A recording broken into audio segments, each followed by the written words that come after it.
ဘာကိစ္စများရှိလို့လဲ အာဟုတ်ကျမခင်မလာပါဟိုဘက်အိမ်မှာနေရပါမမကြီးကလေမွေးငါချက်တာပုတ်ခံလို့ဒါပုတ်ပေးတာရှင် အော်အဲ့ဆိုအိမ်နေဝင်လေ ဟုတ်ကဲ့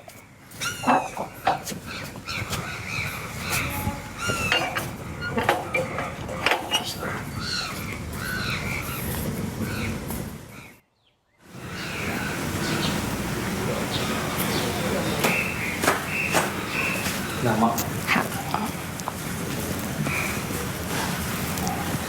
ချာ ခဏထားနော် ဟုတ်ကဲ့ရှင် ဘာလဲကိုပေါ့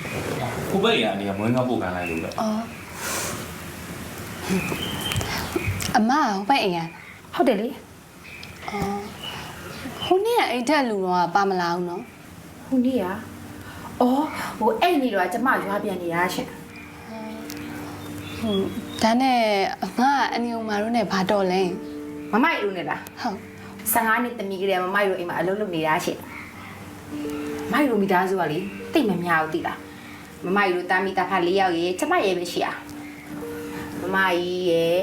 ဆရာကြီးရဲ့တမီ2ယောက်ရေကျမရေ အော်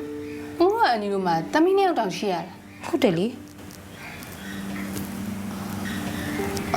ဟုတ် အာပြီးရလား အော်အနီကိုကျေးဇူးတင်ပါတယ်ပြောပြီနော် ဟုတ်ကဲ့ရှင်အခုညပါအောင်နော် ဟုတ်